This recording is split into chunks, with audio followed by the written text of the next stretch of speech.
race fans, Ryan Aho here on my way back up from the south, kind of the south, I guess, right? But not all the way in the south, but pretty close down there. Finally got to take some racing in. And of course, the one and only Bert Lehman. Bert, is it snowing in Wisconsin again? What's the deal up there?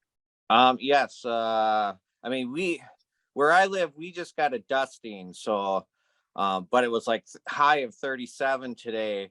But just a little bit west of us, Wausau got like 6 inches of snow. They're further west and further north, they got like 19 inches of snow. It was funny because La Crosse, they got a bunch of snow, and they posted on their Facebook page. They turned all the caution lights on at the La Crosse racetrack and said that there's a weather delay. The caution's out and just snow all over the place on the track.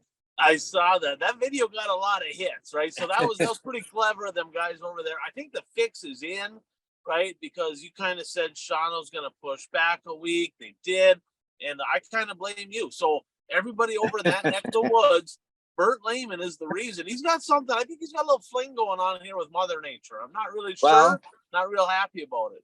Well, Beaver Dam Raceway, they have 2 shows in already because they raced last Tuesday, and then they had our IRA sprint car show on Saturday night. Yeah, you said there's a little news. We'll talk about them a little bit more later.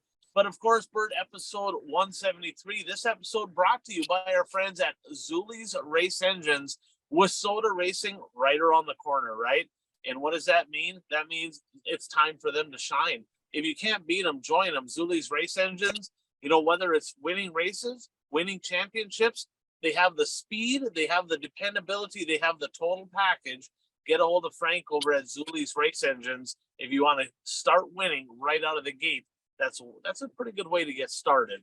So on today's show, Bert, my first race of the year. Did you get a race in yet this year? I don't think you did, right? I have not been to one in person. No. All right, I beat you to it. I'm winning that one. You kicked in my butt in another deal. Some great fan questions, kind of pertaining to that event I was at, Fan Fest Take 2. That one actually got underway, so that was good. Our top 5 moments of the week. We're going to add that in here this week. Our picks, some bold predictions, but Bert, first, a little bit of more bad news in the racing community. We talked a week ago, Darren Hazelton passed away. There's speculation he took his own life. We got to take this mental health stuff seriously. Rick Esselman, right, at the end of last year, tragic, took his own life. Don't know all the details. Clearly some depression stuff. Darren Hazelton, and now street stock racer from central Minnesota, Justin Biergo. Bert, I think he's like 24 years old. Bad deal. I was talking to a buddy of mine, and he said he bought a late model, refurbished Masters built that they actually redid over at Mars. Cale Berry had the car, sold him the car. He had big plans. He was going to race late model this year. He's all excited, and he just, I guess on Friday, he took his own life. So extremely tragic. So, let's be honest, right? 20 years ago, if somebody talked about mental health, they're struggling, depression, it was kind of like, whatever, toughen up, quit being a baby, and people just didn't talk about it. But now, I mean, it's more common than ever, which is sad. Now, the good part about it being common is I don't want to say normal, but it's way more acceptable than ever before, that if you're struggling, reach out to somebody.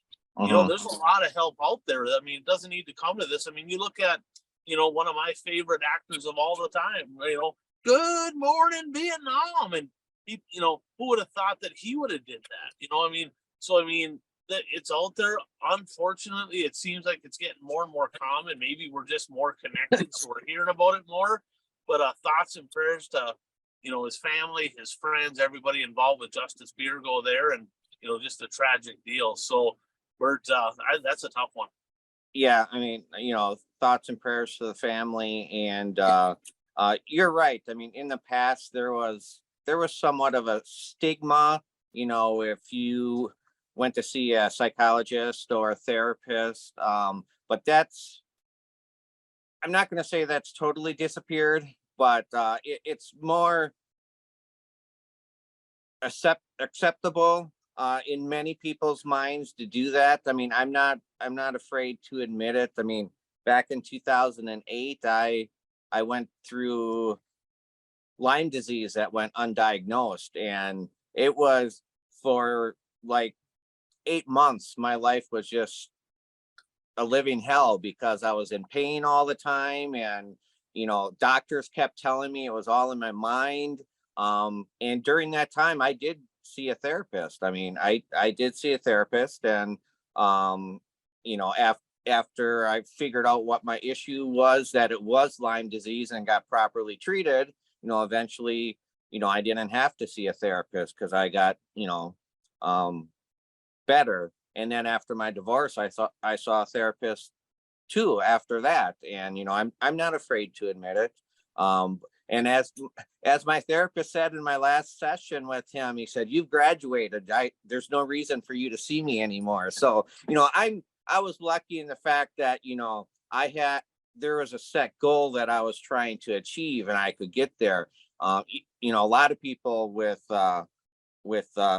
mental health issues, they always have to be seeing a therapist, or being treated. But I mean, don't be scared to be treated if you feel that you need the treatment. Yeah, and let's face it, I've read this, and we've all read this. People don't pretend, to be depressed. They pretend to be happy. Right. So keep that in mind, and that's just another reason. Treat people right. I'm not perfect. I mean, I jazz people up once in a while, but we don't know what people are going through. So just treat them right, and maybe it'll save somebody's life someday. And if anybody listening to this ever's going through something, I mean, I'm not an expert by any stretch of the imagination, but if you need somebody to talk to, Yep. Hit me up, text me, call me, whatever, and it doesn't even have to be all that personal. But if you just need somebody to talk to, there's a lot of people here. So, Bert, let's jump into a blast to the past. We're gonna kind of start our own another show for that, but that's gonna be pushed back a week. We just didn't quite have things together, probably with me traveling, a lot going on, but we're gonna kind of incorporate it back into this show this week, and then next week it's gonna be its own episode. So I'll have some good ones for next week. All right. I got a lot of them this week, and I'm gonna let you think a little bit. So, episode 173, of course, this brought to you by Impact Health Sharing. If you're a business owner, if you pay for your own health insurance, right? It don't matter if you're a business owner, employee, small business guy, or you're self-employed, whatever the case may be. If you're paying too much, or if you just maybe don't have it because it costs so much, shoot me a text, 218-969-1380. I can get you some information. I can get you a quick quote, see if maybe we can help you out. So hit me up for your health insurance needs. Now, episode number 73, Bert, you said, I don't know if I have any. So one of my favorite movies of all time. Oh, I just thought of one. I do have one. Oh, okay. Well, we're going to stick with this theme. We'll come back to that. We all know Brewster Baker. We all know him. Who was the nemesis other than the sheriff? But who was... It's been a while since I've watched the movie, and Turd I don't Logan, remember. man. Turd Logan. So you remember Breezy? Folks, if you haven't seen the movie Six Pack, go ahead, grab a tack hammer, smack yourself in the head. Just kidding. Don't actually do that, right? Jump onto YouTube. It's free. Type in Six Pack. It's an old school Kenny Rogers racing movie. You got to watch it. But a little clip in there, the girl in the movie, she was kind of flirting a little bit. Next thing you know, the old Six Pack stole old Turk Silver heads. He wasn't real happy about that. Kind of reminded me maybe of some of my old pit crew back in the day. We won't get into some of those stories. Maybe we will. That's a couple weeks away. So, who do you have? You said you have a 73. Who do you got? IMCA modified driver, from Frog Station. He was known as the Frog Station Flash. Nice. Actually, Dan Ratajczak, he raced IMCA Modifieds, and now he is co-owner of 141 Speedway. Oh, no kidding? Yep. Well, there you go. You have to give him a shout out. We're gonna have to make it over to that place at one. Yeah. At one Him point and his brother and Toby Cruz own 141 Speedway. Okay, they got a lot of pretty cool specials over there. Yeah. I think 3 classes got 10 grand to win races. So Yep. One of those tracks I'm gonna have to check out. So I'm gonna go north of the border, right? Not north of the Wisconsin. Well, maybe Wisconsin too, but we're gonna go to Thunder Bay, Ontario, Canada. Back in the early 80s, Bert, the late model contingent up there was so strong, right? You had Tom Nesbitt and Joel Kreiderman. Before that was John Jones, but those two were kind of the pinnacle, the 2 top late model guys. But my favorite, my favorite guys, probably my second favorite because Kreiderman was my favorite. But this guy here, Jeff Helgett, he ran the number 73. He ran well. I mean, he got some wins, stole some wins from Kreiderman and Nesbitt. Used to come down to Hibbing, ran Hibbing, Proctor, Superior, and for years, handful of years there in the 80s, he would actually come over to my dad's place north of Chisholm, work on his car. And do you remember Weird Al Yankovic? Oh yeah, I love Weird Al. I have a bunch of his CDs. This guy here, right? I'm gonna see if I can find a picture to post on here. This guy here, he was like a spitting image, right? Everybody called him Weird Al Yankovic, right? So that's he owns a business up there in Thunder Bay. I haven't seen him for a long time. Got a lot of pictures of him from as a kid, but Jeff Helgett from up in Thunder Bay. Now another late model guy. This guy from Wisconsin, Bert, right over by the Cedar Lake Speedway. His car kind of looked like the Turk Logan number 73. Do you remember Sid Kittleson? No, I don't. Yeah, he mostly ran, I think, Cedar Lake, a little Menominee, and special time. I know he'd always come up to Labor Day, the Silver 1000. I remember seeing him up in Thunder Bay. Super nice guy. It's been eons. I mean, I'm talking probably in the 80s since I've seen this guy last. For some reason, I don't remember why, but one of my dad's friends, maybe Bob Kangas, but I can't remember for sure, knew Sid. And we actually went over to his house and opened up his garage door. He had a pair of matching Corvettes in there. I'm like, damn. Like, I was a little kid, like 7, 8 years old. I'm like, I'm impressed. Like, this guy's really cool. He's got 2 Corvettes and a late model. I mean, that's freaking awesome. But Sid Kittleson, a guy, they had some nicknames for him. He wasn't necessarily the guy that won a bunch of races, but he was one of those guys that was a big part of the sport for a long time. And, hopefully he's doing well. If anybody has any stories about any of these drivers that we talk about, share them with us. Post them in the comments. Maybe send us a message about it. We'll post them in the comments. We'd love to hear. And if you talked to these drivers in recent years, let us know. We'd love to hear what they're doing now. Now we're going to head up to Hibbing, Minnesota. For years, Bert, they had a local class. They had a 6-cylinder division. This was before the super stock division, and it was kind of their own rules. And really, it was just Hibbing had them. I think they ran in Rapids maybe a year or two, but Hibbing was kind of a 6-cylinder staple. Some of the top drivers to ever come out of the Hibbing Raceway started in that 6-cylinder class. And one guy that kind of stuck with the 6-cylinders throughout, Phil Lanoy. And do you remember the old AMC? I think they're AMC, the Gremlins. Remember the Gremlin cars? Yep. Yes. He had one of those. Yeah, a little hatchback deal out there. It just looked goofy as hell. I think he had a pretty good power plant under the hood. And in recent years, when I was still racing, I would buy spindles for my modifieds, and I'd bring them over. He actually worked at a machine shop, and he'd ream all my spindles and do all that for me. So super nice guy. Haven't talked to him in a few years, but Phil Lanoy from up in Hibbing. Now, when you think modified racing in Wissota, back in the day, what name comes to mind? Well, Ron Jones is one. Okay, so this guy here is going to literally whoop the shit out of you, okay? Because I'm going to talk about Dennis Jones, right? Okay. Dennis Jones is Ron's brother.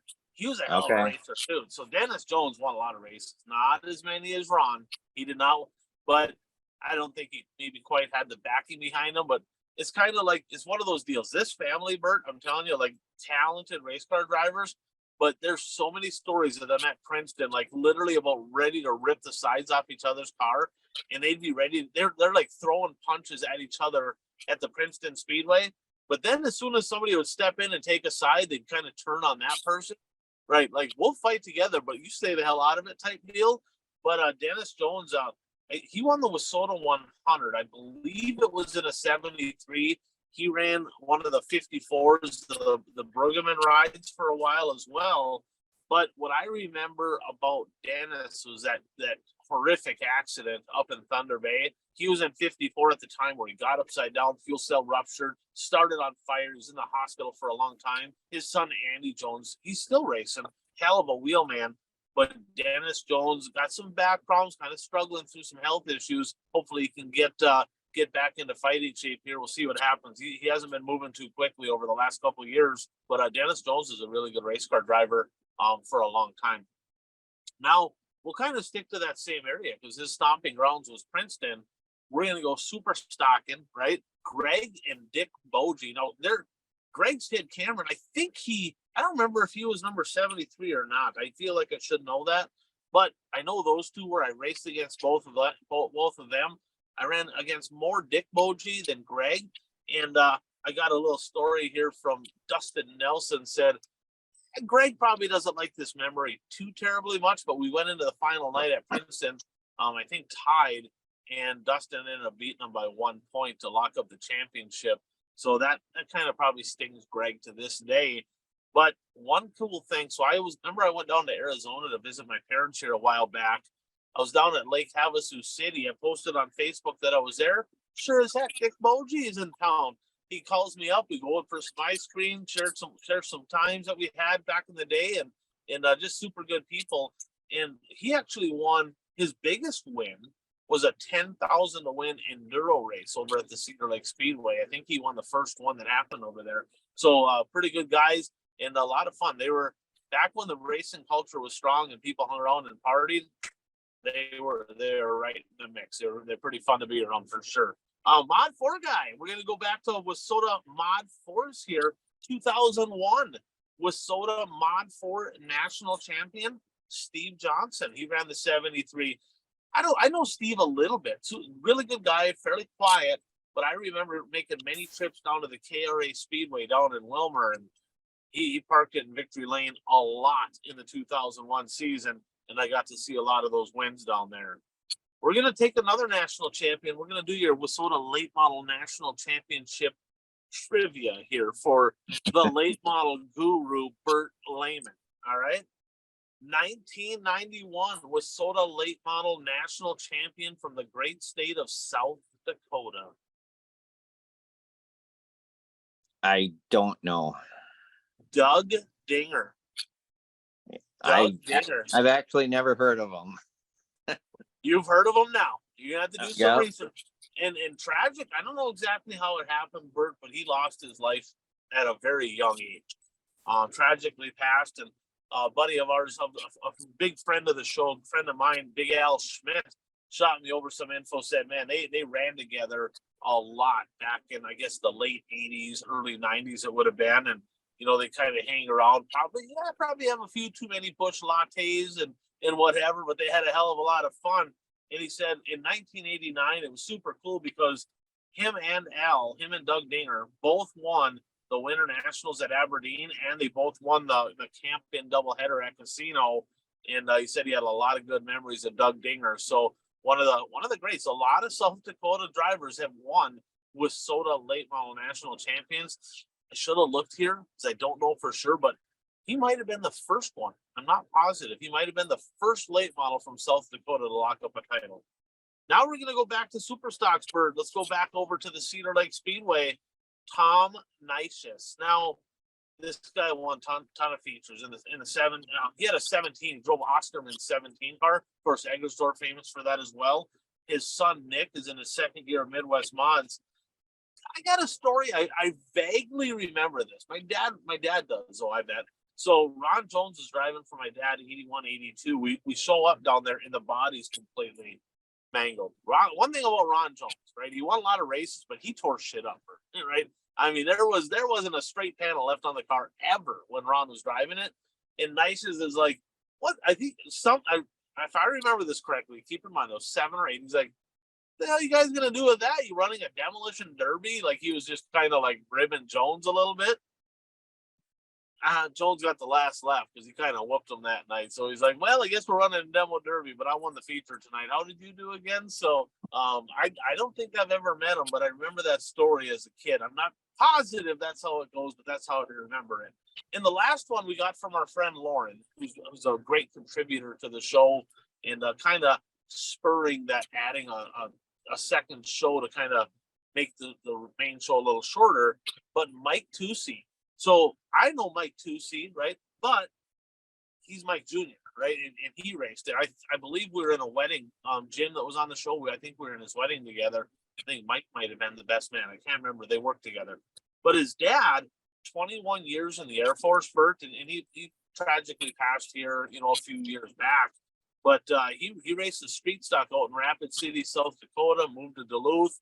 He raced for several years. He owned some cars, and I talked to my buddy Tucci there, and he goes, story has it that literally the day I came back from the hospital, I sat on his lap and he gave me a ride around the yard in his race car.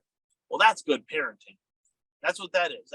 You want your kid to race, give him a ride in a race car, from day one, and they're probably going to become a race car driver. So it's kind of fun to have this blast of the past. Looking forward to kind of starting a second show with it. But what do you got, Bert?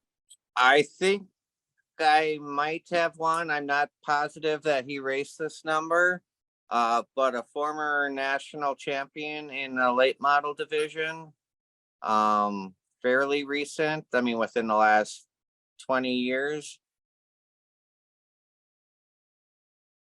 He's racing a mod now. Zach Johnson? Yes, that's who I'm thinking of. He has multiple national championships. And I had him on the list, but he's still racing. He's running a 6. Oh, I didn't realize he was still racing. Okay. So one thing about Zach Johnson, have you ever you watch much on YouTube? Yeah. So check out the Millennial Farmer. That's okay. Zach Johnson. Huge following. He farms over in central Minnesota there. But yeah, Zach Johnson, that's a good catch right there. But yeah, he's still he's still turning some laps. He ran in the top 5 in the series for the Advantage RV Mod Tour last year. So he's still getting her done. Speaking of YouTube, I mean, you asked me if I watch YouTube, and I'm thinking, well, what am I supposed to be watching on YouTube? But one thing I watch, I don't know why I'm fascinated by this, but I'm fascinated by the work done in junkyards. I could sit for hours just watching those big cranes with the magnets throwing metal around and cutting metal and unloading trucks and loading trucks. My buddy Robbie's got a junkyard for sale. I mean, if you're really fascinated, probably work out a deal and sell you. I actually posted this on Facebook one time because there's also those videos of those metal shredding machines where you put bikes and stuff in there. And it's like, when I retire, I want to find a part-time job where I can shred metal things. I'm guaranteeing you they're all hiring because like everybody else, they can't, you won't have a problem finding a job. That's for sure. So let's move on to the next segment. I finally got my first race of the year in. I made it down to the baddest bull ring in the South right here, the Volunteer Speedway, Bulls Gap, Tennessee. Shout out to my buddy Dan because he kind of spurred the idea.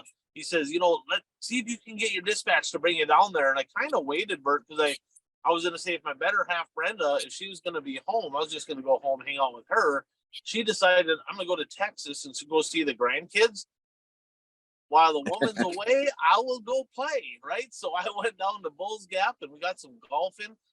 Never thought I'd be sore, right? My back's a little sore. They always say, round's a shape, but it's not necessarily the shape that I want to be in. Like, it's not good, right? Not good that you're getting sore playing golf, but we'll get into a little recap, kind of my takes, your takes from, I guess it would have been the thaw. What was it? The spring thaw, I think it was called. I think. This episode, or this segment brought to you by Brad Parson, Ag Solutions. So, farmers, listen. If you're in Western Minnesota, North Dakota, South Dakota, right? I get it. It's cold. I get it, right? There's snow and all this crap, but it's going away. you're going to be getting crops in the ground sooner rather than later.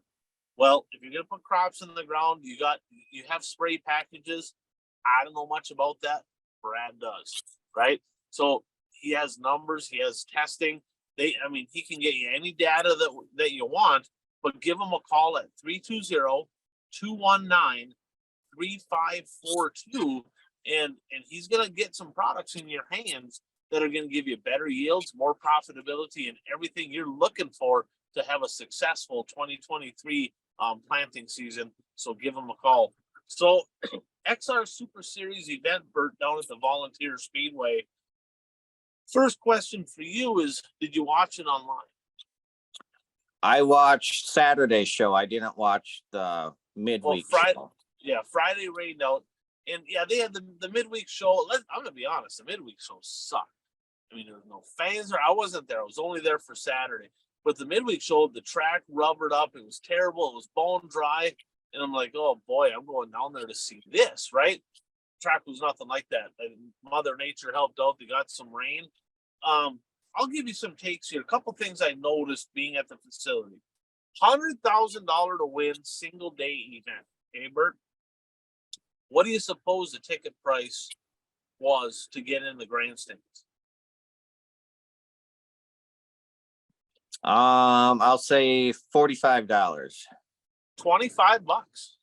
Wow. $25.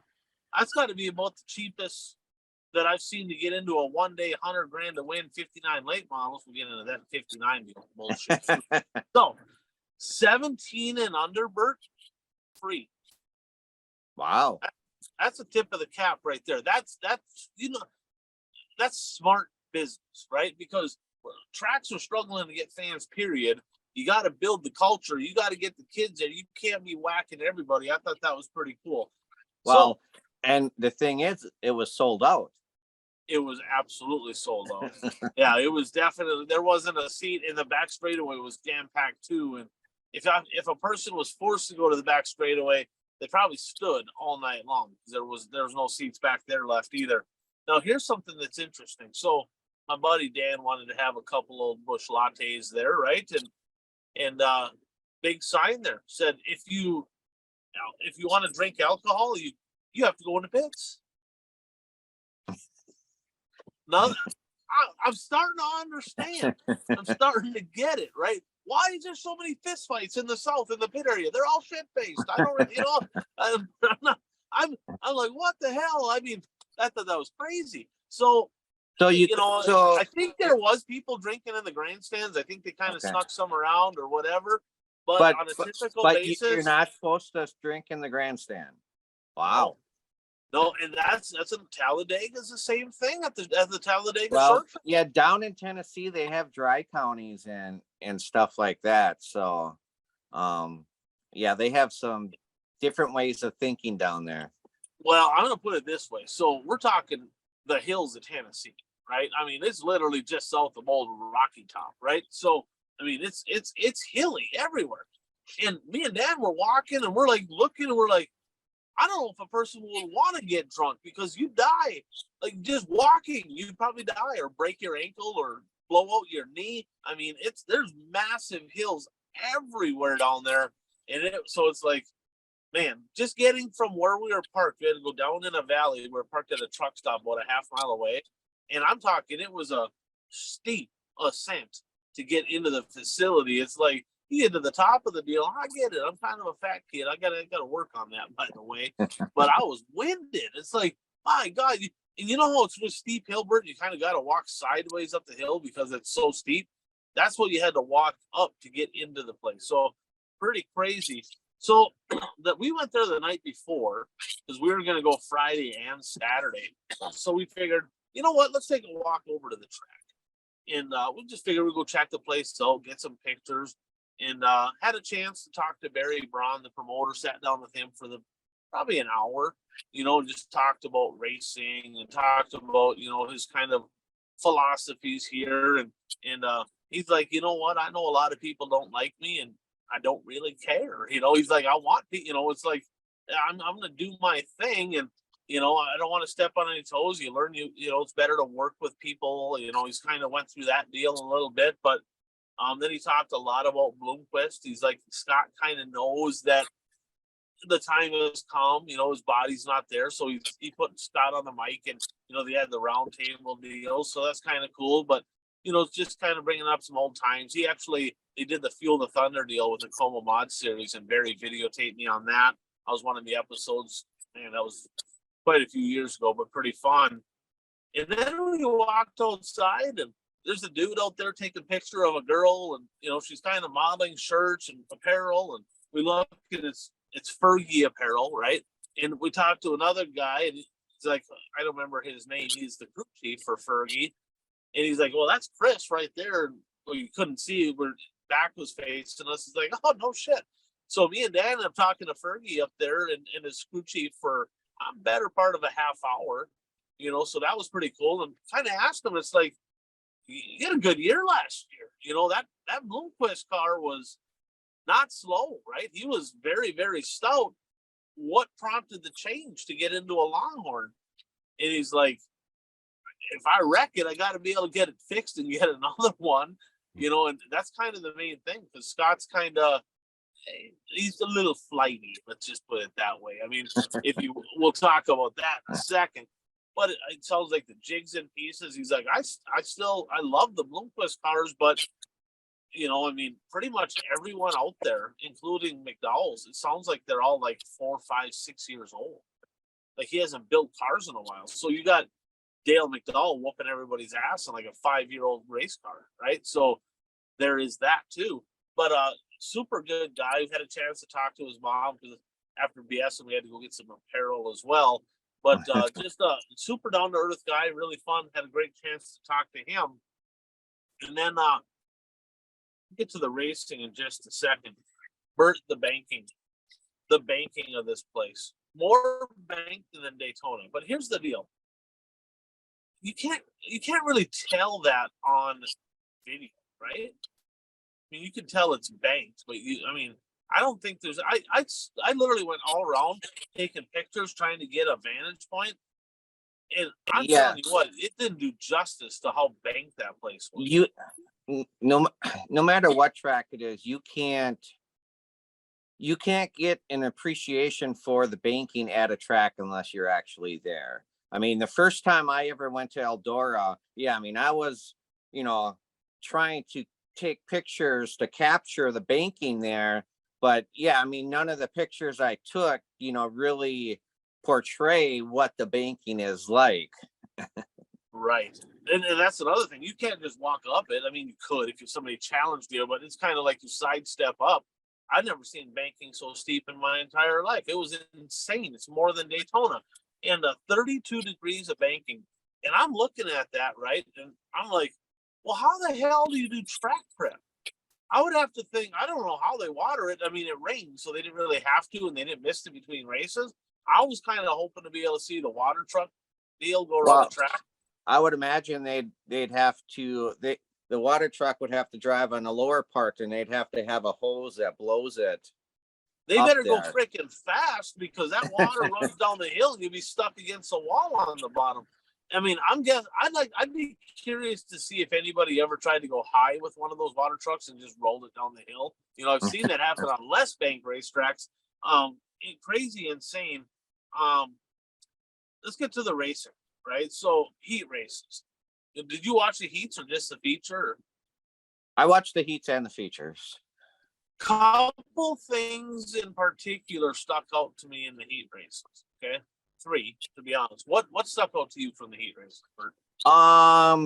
One was Bobby Pierce's comment after his heat race, when he said there's no hard feelings with that other driver. Well, of course you don't have any hard feelings. You're the one who put him in the wall. Well, I got a little different spin on that, Bert. So what did you see? What was your take? Tell the fans from your perspective what happened. I actually didn't see how it got started. I just saw Pierce was on the inside, the other driver was on the outside, and did you see the start? Did you see the start of the race? I did. I don't remember anything out of the ordinary, though. Bert, that was payback. That was payback. On the start of the race, Mac McCarter had a quick hot rod. He started on P1, right? Bobby Pierce was outside pole, so he qualified quick. He had a brand new car, right? They come out of turn 4. That dude literally turned straight right up the racetrack in front of Pierce, and Pierce had to like grab a whole bunch of brake in the middle of the front straightaway, or McCarter was fencing him down the front straightaway on the start. So about a lap in, Bobby Pierce was like, screw it. I'm Bobby Pierce. I throw haymaker sliders. Here comes one, right rear quarter panel, and he land blasts him into the wall. And then that guy played ping pong ball all the way to the back before his car was totally shit. I mean, shit was everywhere, and he pulled off. I mean, yeah, you're right. He's like, yeah, no hard feelings. It's like, I wonder if there is. I'm not really. I wish I would have been in the pits there, because that would have been interesting to see if McCarter felt the same way. That was Bobby Pierce doing Bobby Pierce things. But yeah, what else stuck on the heat races? That was the main thing that stuck out to me. Well, and the fact that Jonathan Davenport looked absolutely horrible. Awful. He got like basically last in the heat. I mean, he was so like non-competitive, and he was good. He got second there on that Kyle Larson. I don't know what the hell he was. He qualified. Well, he got third that night, but yeah, I mean, he was, yeah. Marlar got by him. Was it Marlar or McDowell? McDowell got by him. Yeah, in that show. Yeah. The other thing is Ricky Weiss was supposed to start P1. Oh yeah, that's right. That's right. And I did a little digging. A buddy of mine, Joel, actually reached out, found out what happened. So he stripped out. There's like the power steering pump bolts on to the fuel pump and oil pump. It all bolts together, and it got stripped out. So where the drive is, it stripped it out. So I don't know what kind of pump situation he has, if he just lost power steering or if he lost power steering and fuel, but that's what happened. So he wasn't able to make it out for the heat. Then he had to start it back to the B, charged up good, but just too little too late to get there, and no provisional for him. So Ricky Weiss got to race a B main and watch the feature. So tough break for the Manitoba Missile. The other thing that stuck out. How did they actually figure out the provisional? Because Superman got it. Yeah, so there was 2 provisionals, and because they took 22 between the heat and the B mains. 23rd starter was the top point guy from last year. Right? There was no point fund, but he was the top point guy. He won the points, right? Even though there's no point fund, there is this year. And the second one was a fan draw. Was a draw. All the non-qualifiers in a hat, and they drew a name out. Now, I get it. Good for that guy that got it. I don't remember who it was, but I mean, hindsight's 2020, right? But maybe an idea for that would be to take like the top 10 guys or whatever, and put it in there. So that way, if somebody gets it, they actually have a legit chance to drive through the field, I think, but I mean, it is what it is. So that, or, I mean, another option, I mean, do what Eldora does, and, the 4 spots after the spots that qualify in the B's race in a last chance race, for a spot, something like that. Yeah. Something different. They had time. So then intermission comes, right? And I mean, well, first thing, Bert, I got there, right? And we'll talk about this in a second, but intermission comes and like nothing's happening, right? Track's black. There's some food on the bottom. There's a big monster cushion on top. I'm like, I look at Dan, I'm like, are they going to do anything to the track? I'm like, 100 lap feature, it's black. It's going to lock up for sure, right? They never touched it. The track never latched up at all. And that was one thing that was disappointing to me, because in the interviews after the Kyle Larson race, they were talking about how the drivers were mentioning in their interviews that it was possible for them to race the way they were racing, because Vic Hill, he must have been preparing the track that night, made sure to water the top side, made sure that, there was a good cushion and a good lane up there to create that sort of racing. So that, as I'm watching the race, it's just like, I'm thinking, did Kyle Larson pay them more to prep that track than what No. What was going on this here? 2 things. Yeah, 2 things there. First of all, the cushion was so high. There was a tack strip probably 2 feet wide before the cushion. So if you hit it right, you could, launch. You'd watch cars come off at turn 4, and if they hit it exactly right, they'd be going like 20 miles an hour faster than everybody else. So that lane was there. Kyle Larson carries his testicles in a hefty bag over his shoulder. All right. There ain't nobody that night. That night you're talking about. Name me another driver, JD, for a little while. Other than those two, nobody ran that group, right? It was Kyle. That was Kyle Larson and Kyle Larson and Kyle Larson. JD tried, but he couldn't hang, right? He just couldn't. Not in that situation. So that group was there all night long, but it took some stones because that. Okay. Now the other thing is it kind of flattened out up there, so you could watch them in 1 or 2. They'd rail it in, and all of a sudden they get a little free, and then they would kind of lose that drive coming off. They'd actually get up over the crest of the banking. If they got up, the cushion was so high that it was actually beyond the banking to the wall and kind of flattened out a little bit. But you looked at it, right? When Marlar went to the top late in that race, without maybe it was live or die by the cushion. If he didn't jump the cushion, if they get in a lap traffic, I'm telling you right now, Dale McDowell does not win that race if they got to deal with lap traffic for an extended period of time. In clean air, he was flat out dominant. He stunk the race up. He just, every time there was a yellow, bam, he'd straight away him on 4 laps. He was gone. But once he got to lap traffic, Dale McDowell's not the guy going to charge the high side. If he got pinned down there below, with some people, you had Huddy and Marlar carving on the high side. I thought maybe they were going to get by him. And then the person that I watched probably, especially through the middle part of the race, was Turbo. Did they show a lot of Turbo on the stream? No, not that I recall. So Davenport got the hard charger. He was plus 15, 23rd to 8th. I don't think he freaking passed a car.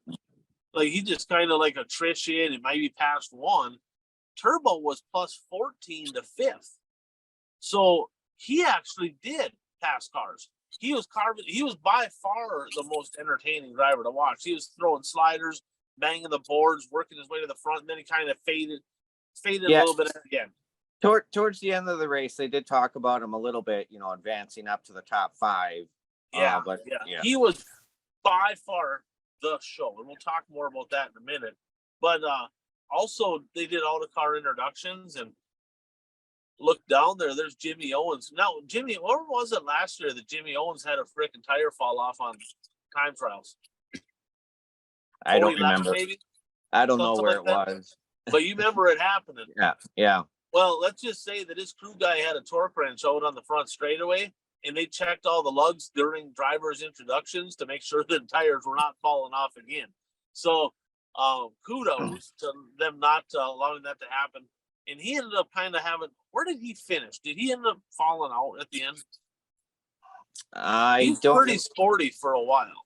Yeah, but I think he faded at the end. I think he may have actually pulled off the track at the end once he got lapped. Right. So Dale McDowell, I would say, the car was so balanced, Bert. It would just drive around that car was unbelievable. But what else stuck out to you? Anything else? Any other takes? What takes do you have from the online perspective in this race? From the race, just overall how bad Davenport looked. It's hard to believe that you can battle like he did with Larson on the exact, on the same track. It finished 3rd in that race. That was a 50 lap race. And then just be totally out to lunch for this race. And it's not like it was just a feature. He was just bad. He qualified bad, so he had to start like 5th, I think, in his heat race, which put you behind the 8 ball right away, and because that's not a track that's necessarily easy to pass cars on, and he was and the announcers kept saying, oh, Davenport's got to start charging. And I said, well, he's not charging yet. Well, speaking of the announcer, Bert, that's something that where we sat, the speakers just weren't very good. How was old Scott Bloomquist on the mic? I actually didn't mind him. I thought he did a decent job for somebody who, doesn't do that all the time. He definitely didn't embarrass himself by any means. Yeah, and it sounded like everybody I talked to said that he had some pretty good insight and he would explain things. So, he's monotone, of course, but he's informative. So that I'm gonna have to go back and maybe listen to the stream because I didn't get a chance to really hear him there. And then he did the night that it rained out and during the day, or was it they had two of them? The 12th one was Friday. I think the 12th and the 14th they had them. Yeah, they had the roundtable discussions. And so did you get a chance to watch them? The first one was with him and Strickler and Turbo. I listened to the one with him and Strickler and Turbo. And I, in that one, you found out the nickname. Let me ask you this, Bert. The nickname that Tyler Erb gave Ricky Weiss. What is that? What's his nickname there? Ricky Wiener. I from listening to that, Bert, I don't think he's very well liked. I don't know. I don't know Ricky all that great myself, but man, and he's a northern guy, so I kind of cheer for him because he's a northern guy. But man, oh man, they were digging on him pretty good. Yeah, I mean, definitely Herb was digging on him because they've had some on track altercations apparently. But it's funny because Bloomquist made a comment that I actually laughed out loud because they were talking about race cars and they said, well, Ricky's got a fast car, and then Bloomquist said something like, well, he used to have a faster one or something like that. Yeah, a lot of shots fired there for sure. Probably learned a couple things we don't need to learn, right? I mean, from rumor has it, if you wear underwear, it's just because you don't like it enough. That's what Bloomquist said. I don't need to know. Don't need to tell us if you do. That's too much information. But apparently, if you go to Australia, you're supposed to take ecstasy. Even though he said for like the last decade, like, oh no, there ain't been no drugs, none of that stuff. Well, the party is better if you take that. It's hard to tell if the guy's serious or not, but probably. Well, then they were talking about Chris Madden. Did you catch that? I did. But go ahead. And Bloomquist said, "Yeah, Madden's never done anything wrong." Yeah, I tell you what, that's good for the sport to have somebody that's not afraid to ruffle some feathers like that. It's definitely interesting, and he's very polarizing, but I think he got everybody's attention. People, that could be the next chapter. That's not something you really seen a lot in dirt racing, where the top talent, they kind of, when they're done, they get into the broadcast booth. This is kind of, from what I can remember, really the first stint of that, and really, the national scene for late model racing and so on. I mean, we're just getting to the point now where a lot of that old guard is transitioning, right? There's been a few in the last maybe handful of years, but you see Steve Francis, of course, a race director with the World of Outlaws, so you see people taking some of these top drivers taking different roles. Who's a driver out there, Bert, that you're like, I can see them hanging up the steering wheel soon and taking like a management type role with a series or an announcer? Who's somebody that you can see doing that?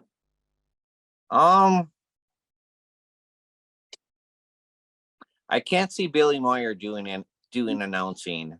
No, but would you have ever been able to say? Would you have said 5 years ago I can see Scott Bloomquist doing it?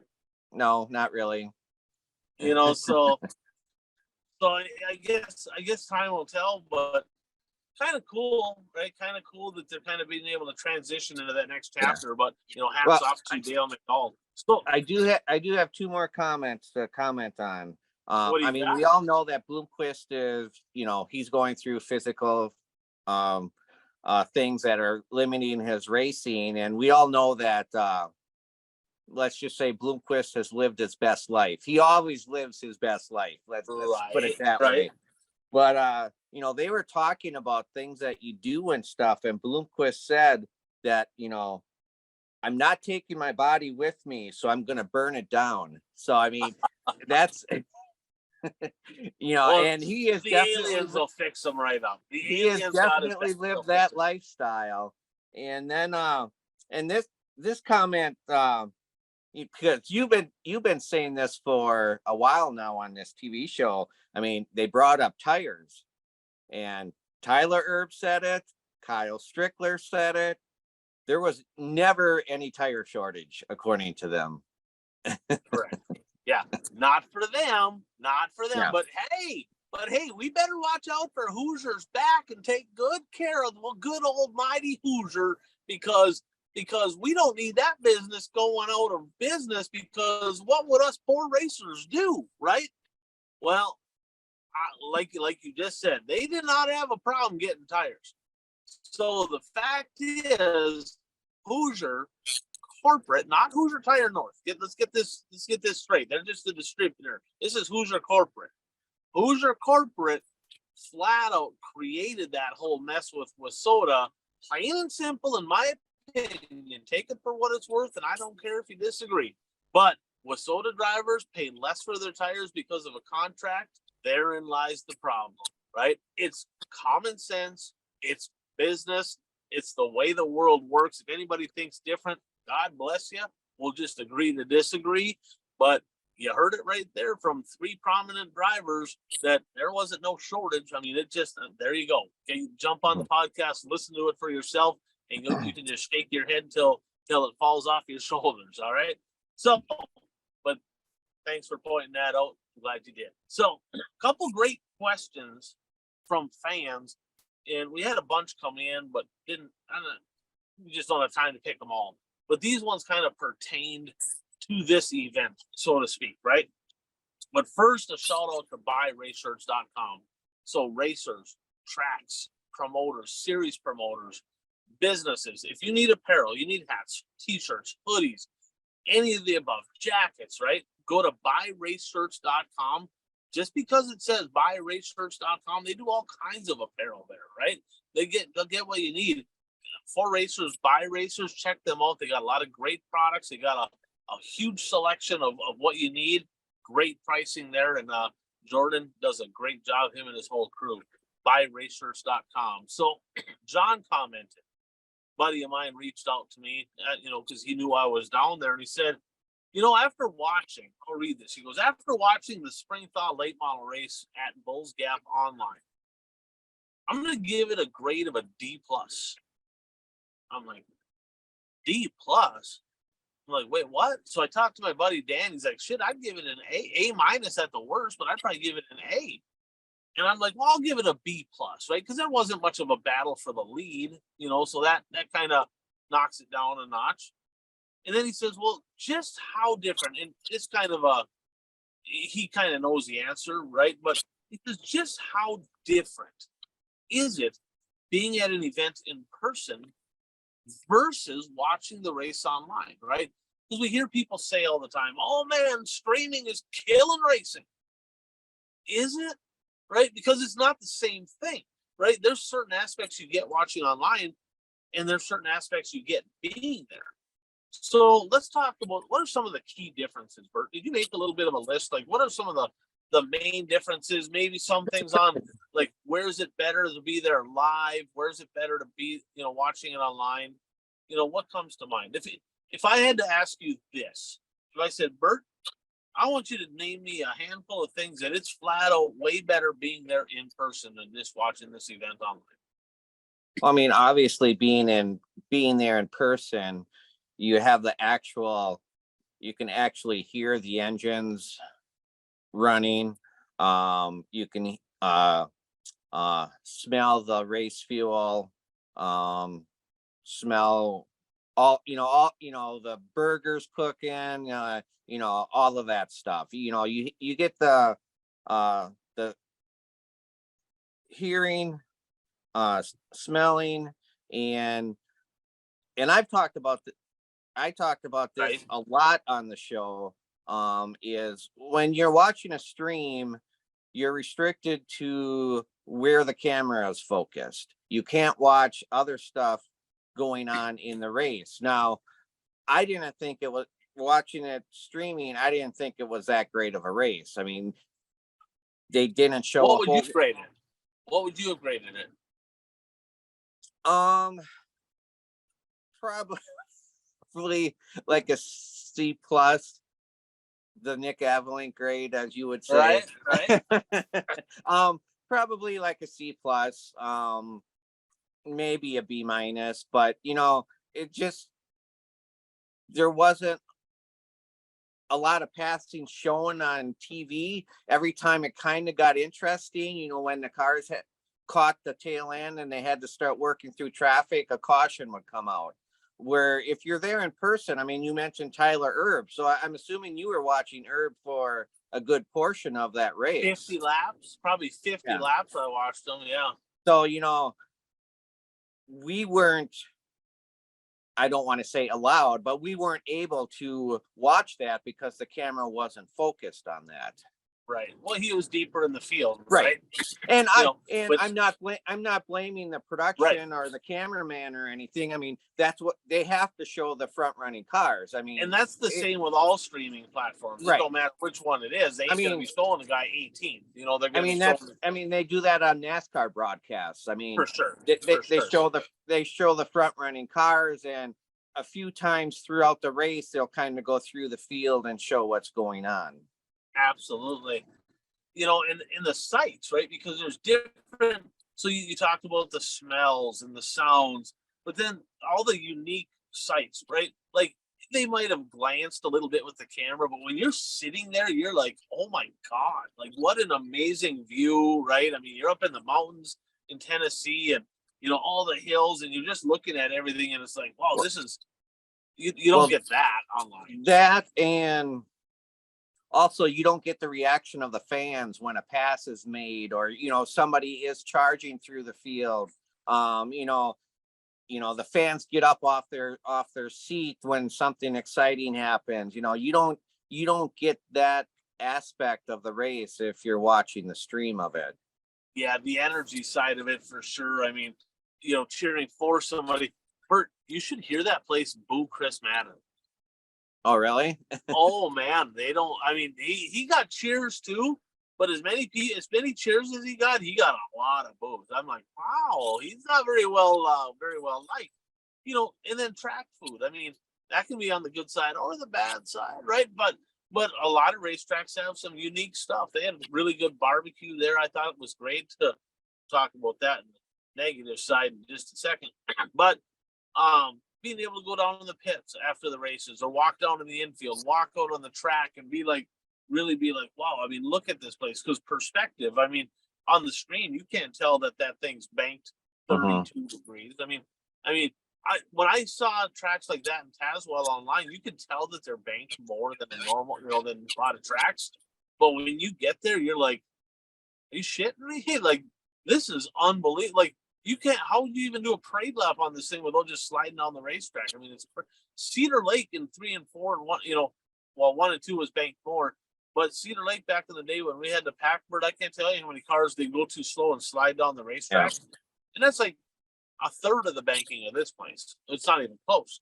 How about the sense of speed, right? You can't really tell that on a camera. When they come off the high side and hit that, like Jimmy Owens hit it a few times coming off of 4, it's like, holy shit, that is wicked fast. Yeah, coming off the top.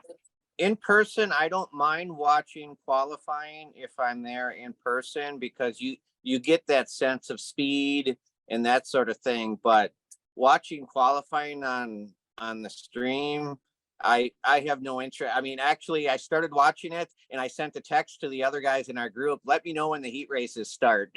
Yeah. We got her. You know, and then outer car introductions are way better in person than they are on the screen. You got the drivers literally all right there in front of you. If you're a big fan, all the unique sites we talked about, that the overall culture. I mean, there's a lot of things you get being there that you don't. Now on the streaming side, Bert, let's flip over to that because it's not.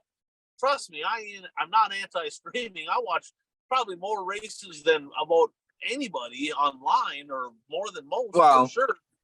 I mean, because of streaming, we get to watch a lot of races that we would never get to see otherwise. I mean, For sure. we wouldn't be going there in person just because it's too far away and Yep. that sort of thing. Correct. So, you know, that's one thing, you know, the travel, right? You don't have to travel all the way across the country to be like, oh man, you know, they're racing at Talladega this weekend. Well, see, by the time I get off work, it's only like, I don't know, 14 hours. Not that's just not going to happen. And then if it does, it's about the time you get halfway there, and then you got to worry about the weather. You got to worry about any of that on the screen, right? Jeff told me, he goes, the seats are a hell of a lot more comfortable at home than they are at most racetracks. True. True. Wisconsin Bob, who helped her, he helped out Turbo a little bit this week. Me and Dan sat with him.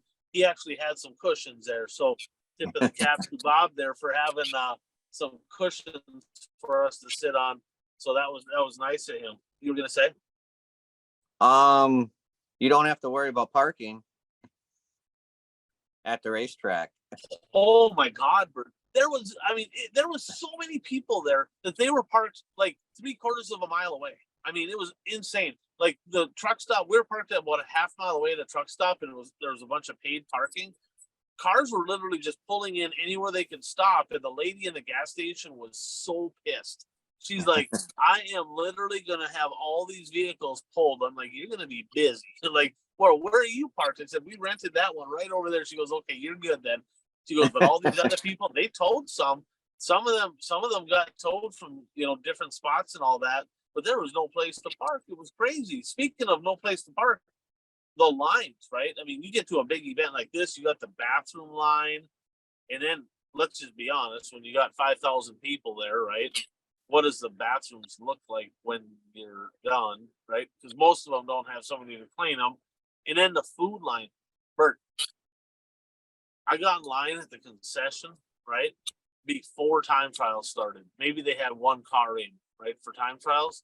I literally did not get to my seat until after Heat 1.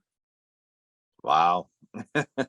It was, and I mean, I get it. They're not equipped or even whatever to deal with that many people, but that don't happen at home. You know, that don't happen at home. So yeah, I think that culture, all the people watching, makes it better. So there's a lot of differences. But one more question that pertains to that, to kind of elaborate from Dave. When are promote, because you gave it a C-ish, C plus. John gave it a D plus. Well, I give it A minus, B plus because I was there. Probably not because of the racing. I might knock it down a titch because of the racing, but then I bring it right back up because of the energy and the environment and the culture and all that stuff. So when will promoters realize that hosting a race is more than just a race? See, the race isn't the thing. Most promoters are racers. They're like, well, what do you mean it ain't the thing? We're hosting a race. No, you're hosting an event. A race is a part of that event. If that's the only thing, well, then why the hell go? We'll just watch it online. You got to have that culture, great concession, good announcer. You got all that stuff is what makes it an event. And I get it. Promoters are busy. Most of them, Bert, let's be honest. I mean, can you name me 3 different racetracks that are ran by somebody that all they do is run that racetrack?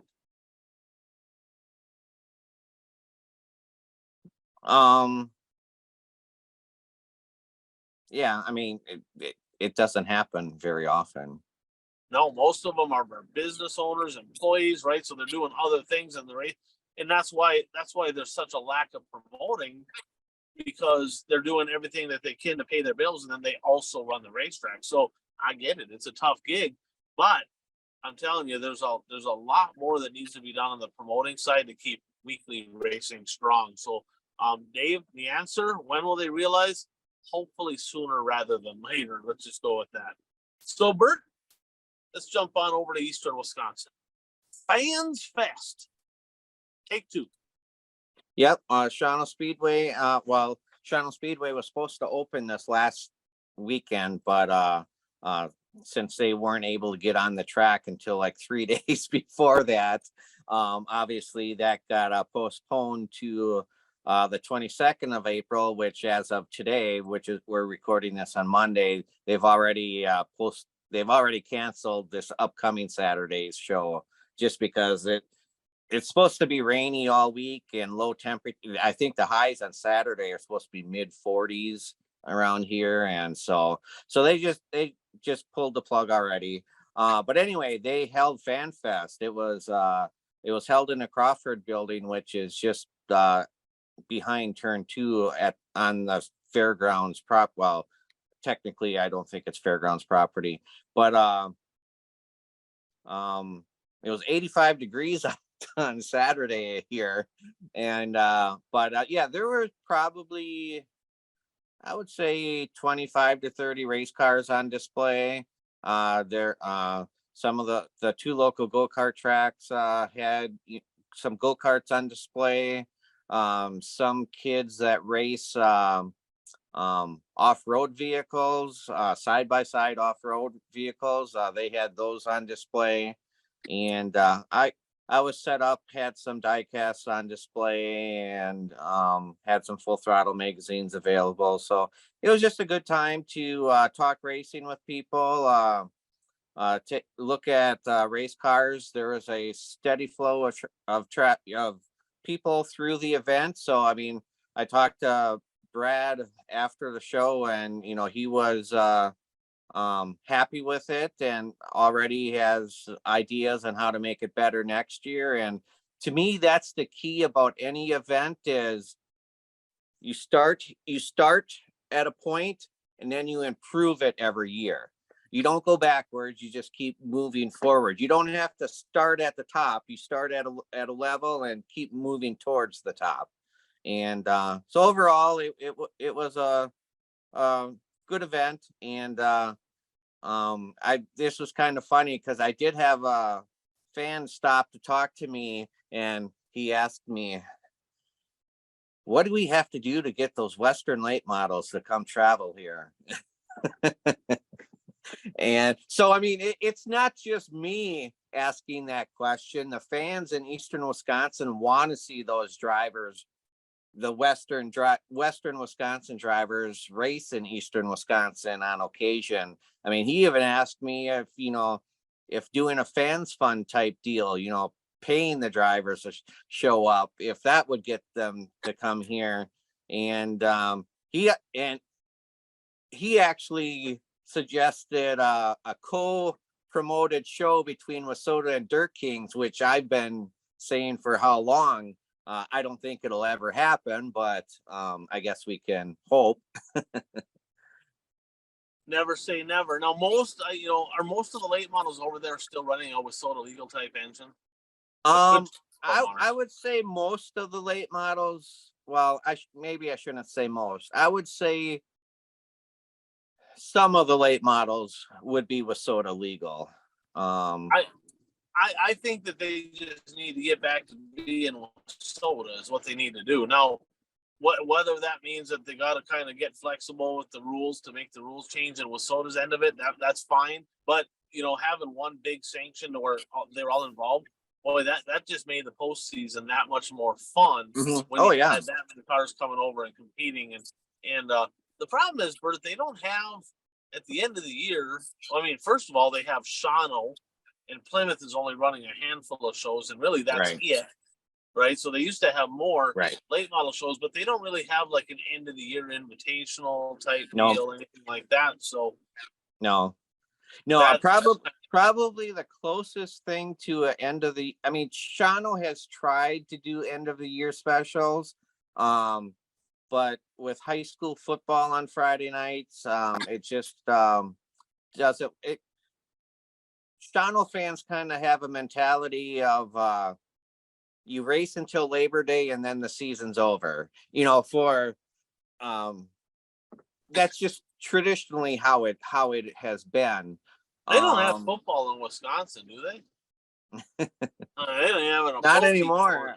But probably the closest thing to year-end invitational was when Langley County Speedway in Anago was still running, and they had the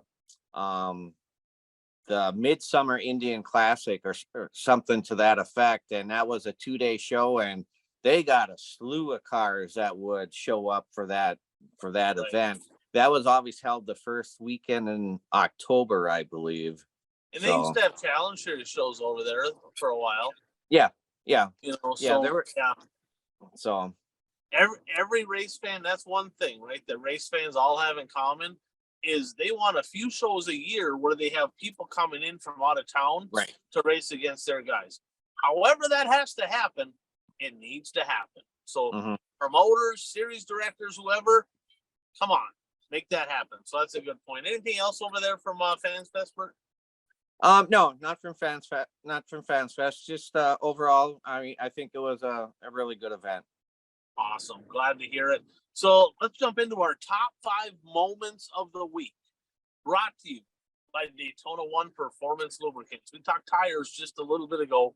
What them guys probably weren't going to tell you is every one of them guys knows a little bit about tire treatments. We know Scott Bloomquist knows about tire treatments.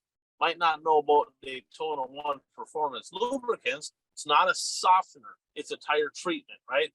Racing, Bert, even if you can get tires, even if the shortage is done and you can get all the tires, your local weekly racer cannot afford to be spending that kind of money for that, weekly purse every single week on tires. They can't. They have to make their tires last just a little bit longer. If that's one night longer, great. If that's 2 or 3 nights longer, even better. If there was a product out there that you could apply to your tires that's going to make an old tire competitive with everybody's brand new tires that they're running, would it be worth it? Would it be worth at least getting educated on it to learn a little bit about it? Well, that's what Chad's offering. First of all, if you just want to get the product, Dirt Track Supply, TRE, they have that product on hand. They can get what you need. If you want to learn about it, give Chad a call, 507-828-3536. Give him a call, and he'll get you educated on what these products are and what these products are not. Now, they have more products, Bert, not just for tires, but anything that requires lubrication, right? They have those products in stock because the gentleman that actually founded this company, he's in the Hall of Fame for lubricants at NASA. So the guy knows what he's doing. Give Chad a call, get some information, see if it'll help you and your race program keep money in your pocket. So, Bert, number 5, Josh Rice, surprise, stays red hot at Florence. Back-to-back years winning the spring 50. I'm a little pissed, right? Because back when you kind of did your bold prediction, he's going to win. I'm like, Bobby Pierce going to whoop his ass. Bobby Pierce was not there. He got to race against all the locals. It wasn't a fair fight. He brought a gun. Everybody else brought a knife. I was going to watch the highlights of the race, and I started, and I saw Rice was starting on the front row. It's like, I think I can just fast forward through this. The question is, did he lap the field? I don't know the answer to that question. I don't know the answer to that either. Number 4, Lucas Oil MLRA action over at Davenport. The Moequa Missile, Shannon Babb capitalizes on B. Shep's misfortune. Shepard should have won that race. Flat tire. Oh, is that what happened? Yeah, he ran over. Sounds like he ran over some debris or something on a yellow. Cut a tire down. I think he probably had that one in hand. He needed it too. He was like, Shepard was like literally the only top tier guy. I mean, Shannon Babb, what it figures, but Beef Shep is kind of that high caliber guy that wasn't down at Bulls Gap. Mhm. And it sounded like he was going to try to make it down there, but it's just too far to drive from Davenport. It just wasn't going to happen. But Shannon Babb getting her done there, getting a big win. Did you get a chance to watch that race or? I just saw bits and pieces of it. Okay. Number 3. Are you on your phone or are you on computer? I'm on my phone. Okay, I don't know why I didn't write down where, but All-Star Sprint Car Action number 3, Pennsylvania posse member Brent Marksburg won from 20th. That's impressive. Yeah, that's impressive. Feel like it was Lincoln Speedway up there, but I'm not positive. I'll have to look at the All-Star schedule, but Brent Marks won some freaking big ones last year and went on to get one done from 20th there. Boy, the people in the grandstands, unlike Bulls Gap, right, where it was one from the pole, this one from 20th, them are the kind of races that get that A+ grade. Them are the ones that we like there. Number 2, did you watch any World of Outlaw Sprint Car action, Bert? Yeah, I watched the highlights of the feature. I saw the incident. Talk about number 2. Well, what was cool was throughout the first part of the race, it was the top 3 in points battling it out: Gravel, Sweet, and Macedo. And at one point, it was in turns 3 and 4. Gravel, I believe, was on the outside, and Macedo was on the inside, and they both they made tire to tire contact, and Gravel spun out. Well, he spun around, but he kept going. He never came to a stop, but he got a flat tire in the incident, so he had to pit to change the tire. And Macedo got, he stayed in his spot. When I saw it, I went back and rewound it and watched it again, and I think Macedo went up into him, but kind of before they made contact, Gravel kind of came down a little bit, and I don't know, it's just kind of a racing deal. Yeah, I would agree. When I initially saw it, I'm like, Macedo just blasted him. But then when I watched the replays myself, Gravel kind of he did something with the lap car and kind of broke his momentum, and then he buried it in there, and then he kind of hit the marbles and kind of loaded up the point. Yep. He wasn't going to spin out, but I don't think Macedo expected him to be able to park there. Right. And, but them are the top 2 contenders to dethrone the big cat Brad Sweet. Well, Brad Sweet inherits the lead, goes on to win, and he's got to be sitting there going, "Oh, you guys go ahead and do your thing. I'll wait over here in victory lane." That's why he has 4 straight World of Outlaw champions. You don't see Brad Sweet getting too much trouble. He's pretty smart behind the wheel. Right. And number 1, especially if you're a dirt late model fan, the old Mac Daddy himself cashes in at the Gap. Bert, there's only 5 $100,000 to win late model races this year, and he took home the first one. And that's one of our guys, right? If you think Wisconsin, Shane McDowell's married to a Cook. The Cook family ran Cedar Lake. So, I mean, he's one of us. Dale McDowell, one of us. So great to see old Dale McDowell parking in victory lane. Big payday for him. Went to the gas station. I was parked that up afterwards. Well, it had to be like midnight, 12:30 or whatever. I walk in the gas station because I wanted to get a shower at a truck stop. And next thing you know, a vehicle pulls up to the front. And guy walks back to the cooler, and he comes back carrying like every case of beer that they had left in the place, and he sat it on the counter, and she kind of looked at him. She's like, "Yeah, we're going back to the shop. We got a little partying to do." And I'm like, "McDowell?" He goes, "Yeah, I pit for McDowell." And then there was another guy there that probably didn't need to be served. He's like, "Oh, what if I wanted one of them cases?" He's like, "I guess that's too bad. I'm taking these ones." And I'm like, "Wow, that's kind of bold." But yeah, I was in there, and so I think they're probably they had a little fun. I think, afterwards at the doll shop. So you can't drink in the grandstand at the racetrack, but you can buy beer at a gas station at midnight. Correct. That is accurate. I don't know what the rule is in Minnesota, but in Wisconsin, 9 o'clock, you can't buy beer after 9 o'clock. I think it's. I guess I don't even know. I think it's like 10. Maybe it's 10, 9 or 10. But yeah, I was surprised, needless to say. So, Bert, let's jump on to our weekly pick'ems, our standings here right now. Jeff's at 41, probably still pencil whipping us here. Kurt's at 39. I'm at 38. Mike's at 37. Kent is at 34, I believe. I don't know if he's at 33 or 34. I got 34. Bert and Dan are at 32. Brad's at 29, and not so hot Carl is at 18. So a lot of races this week, Bert. There's going to be some movement. There's going to be some movement. Castro Flow Racing Night in America, Tuesday at Eldora. It's Monday night right now. We're actually videoing this Monday night. I don't know if it'll air Tuesday or Wednesday, but we're videoing it Monday. So Tuesday at Eldora, Wednesday at Brownstown. I'd say flip a coin on those races. Castro races, like half of them rain out. It's just kind of what happens. Hopefully they don't.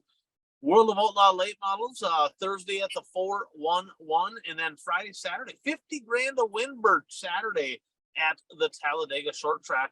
Lucas Oil dirt late models, Friday at Tri-City, Saturday at Macon. Now here's a question for you. Bobby Pierce, following the World of Outlaws, 2 Lucas races right in his backyard. Do you think he's kind of regretting that decision? Like, I know he's not opposed to racing for 50 grand, but do you think he's going, man, I'm good at Macon, and he's good at Tri-City? Yeah, there's going to be portions of the season where he's going to, wish that he was just bopping around racing at whatever race he wants to race at. Well, the surprising thing to me is Brandon Shepherd's going to race with the Outlaws this weekend, according to his schedule. I think I did see that. I think I did. Because I was going to pick Shepherd to win Macon, but then I looked at his schedule and I thought, really, he's not going to race 50,000, right? I know, yeah. Yeah. So there is that. So if there's a race that can turn it around for you, is winning a 50 grand to win one, and so I'd like to see B. Shep Park in victory lane. That'd be good. World of Outlaw Sprint Cars Friday, Saturday at the big half mile at Knoxville, and then USMTS Modifieds Thursday, Friday, Saturday at 81 Speedway. Now, let's jump into the last lap, Bert. Brought to you by Impact Health Sharing. Kind of need to spiel a little bit ago when we did the Blast of the Past, so we'll skip past that. But the question I have is this: will Mother Nature stay undefeated locally this weekend? A lot of Wissota races, Cedar Lake, a lot of stuff scheduled to open. Mississippi's Thunder already canceled.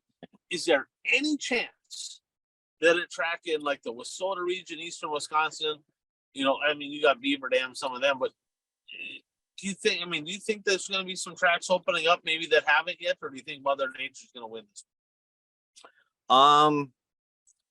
The only one in eastern Wisconsin that, 141 Speedway. Actually, none of the other tracks in eastern Wisconsin are scheduled to open until May. That actually is their opener, except for, Shawano was supposed to open last weekend. 141 was supposed to open last weekend, but they canceled. Beaver Dam, like I said, they have 2 shows in. Shawano's already canceled for this upcoming weekend, so 141 Speedway would be the only one out there that, there's a question mark. But like I said, the weather throughout this entire week is not good.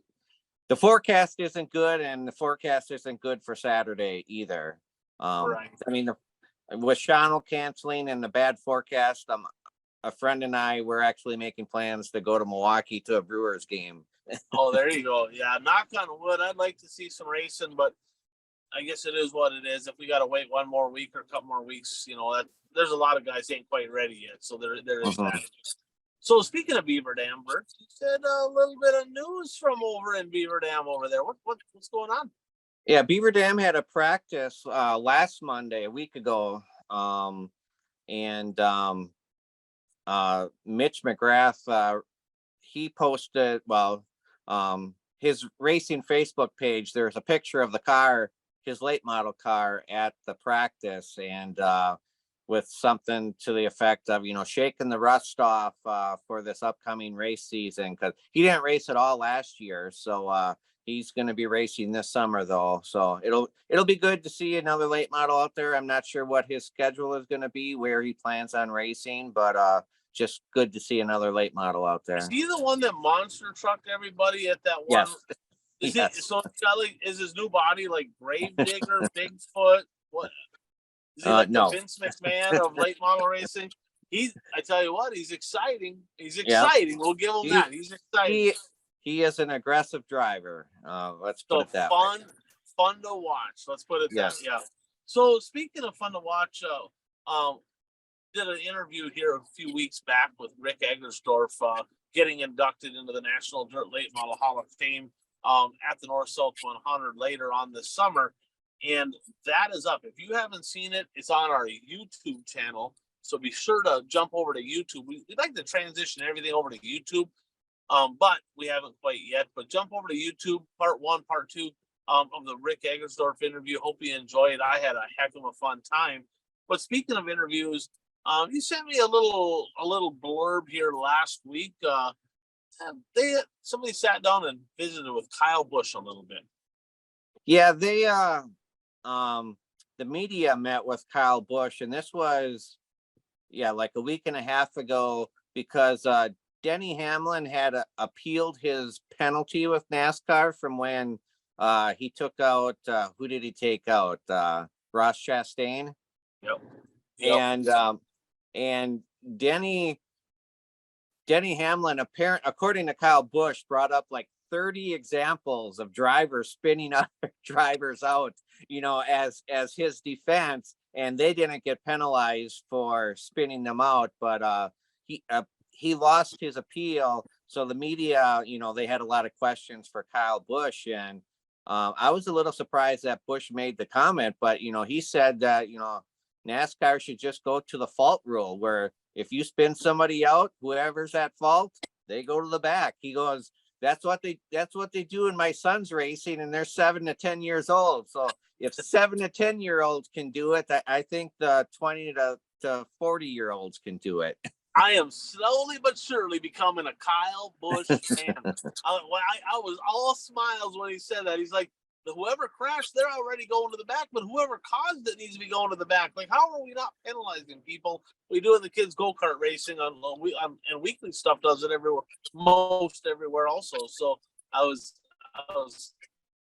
grinning ear to ear when he said that. So Kyle Busch, plus he's a dirt guy. Speaking of dirt guys, Bert, 4 straight NASCAR Cup wins for dirt drivers. Kyle Larson got it done. Yep. So that's kind of cool there. And speaking of NASCAR, I mean, just because this is local, Tommy Jeske got another top 10 finish in the Truck Series, and Derek Kraus got another top 10 in the Xfinity Series. So he's raced in 2 Xfinity races and he's finished in the top 10 both races. That's good. We need more Midwestern guys parking it, towards the front of the pack here. I think. What do you think? Before the end of the season, can one of them park in victory lane? If I were a betting man, I would say Majeski will be in victory lane before the end of the year. I'm not sure how many races Kraus has in that car, but I mean, if he keeps piling up top 10s, chances are he'll be in the car more often if he wasn't planning, if they weren't planning for him to be in there. Right. That's great to see. So let's jump into our final segment here. 3 bold predictions. Bert, you had a big week. You had 4 come off the board. 4. I think you cheat, but whatever. So Josh Rice, right? This is from weeks ago when it was supposed to be more than just locals there. Josh Rice wins the Spring 50. They should have just canceled that damn thing. But he did, and you got it right. Shano delays the opener. All right. Fair enough. Okay, you got that one right. Well, I predicted that like at least a month before. It was early. Less than 60 cars at Bulls Gap. Did you call Johnny Scott and say, leave your shit box home, right? Go. We're gonna just watch Stormy. Because no, but he was there during Tuesday. during qualifying, I went to my race pass to see how many cars were there. It's like 59. Okay, I wonder if everybody's signed in yet. So then I'd go back there a little later. It's still at 59. Unreal. It don't get any closer than that. That's incredible. And then you said on the show last week, Mike Mullen will be the first Wisconsin driver to win a modified A main. I think you cheated because, like, by the time we got done with the show, it was already posted that he won. I'll give. I don't see you cheating, but like, all right. No, And he I won mean, from 10. He won from 10. That's the thing. I mean, I knew what the lineup was before I made that prediction, but he was starting 10th. So I thought, well, that's still a bold prediction. He's starting 10th. Right. Yeah, he got her done. I only had one even come off the board. I said old Brad Sweet was going to win at I-55. Thank you, Carson Macedo and David Gravel, for giving that one away so I could at least get a point out of that. So I think this is just going to, instead of the 3 bold prediction, this is the 3 bold, like this Bert's going to keep kicking Ryan's ass segment is what it is. So I have 13 correct, 27 incorrect, 13 on the board, and my batting average is 32.5. You have 22 correct, 21 incorrect, and 13 on the board, 51.2. You are absolutely whooping my tail. So we're gonna take our 3 picks. I need to do a little catching up here. We're gonna see what we can make happen. So 3 picks that we make each week, and they have to be something that it either did or did not happen, not an opinion-based deal. Age before beauty. Chris Smokey Madden will go 2 for 2 in World of Outlaw races this weekend. Okay, so that would be not the prelim night. That's okay. So he'll win. He'll win at the 411 and the 50 grand to win at Talladega. Good enough. Good enough. TP75 Terry Phillips is going to win at least one at 81 Speedway in USMTS modified action this weekend. Well, okay. Well, I'm staying with USMTS, and Jason Hughes will win at least one feature. He's a point leader. He's the point leader. All right. Jason Hughes is going to win at least one. All right. All right. I'm going to go with this. One of the World of Outlaw sprint car wins this weekend at Knoxville. Okay. This is assuming it happens, right? So one of the World of Outlaw sprint car wins at Knoxville this weekend will go to a driver that gets their first World of Outlaw sprint car win of the 2023 season. Okay. I am going to, for my third one, go with Johnny the Hitman Whitman will win the IMCA modified feature opening night at Shawano Speedway. All right. So you said that Nick Anvelink was going to win the opening night in the late model, right? Yep. So I'm going to go ahead and I will stick with the Nick Anvelink prediction then. If he follows the Dirt Kings tour, he will be the champion. Is that a bold prediction? That's about as bold as him winning the freaking opener at Shawano. That's about the same right there. If you're gonna take some low-lying fruit, I'm gonna take some, no offense to anybody else over in that area, but to beat the man, you got to beat the man. Yep. So yep. Shout out to all the sponsors, and we're going to include in that Dirt Race Central and, of course, Mason Aaron's videos for all the editing, and they do a great job. And a huge shout out to him for helping with that Rick Eggersdorf interview. So he does a lot for the sport behind the scenes, but check out his stuff, Mason Aaron's videos. But Bert, 173 in the book, 174 coming up next week. Fans, as always, shoot us over feedback, questions. If you have a favorite 174 or 74 driver, shoot over some pictures and some stories. We'd love to have them. But as always, I'm Ryan Aho. That is the Bert Lehman. Thanks for tuning in to the One to Go Show.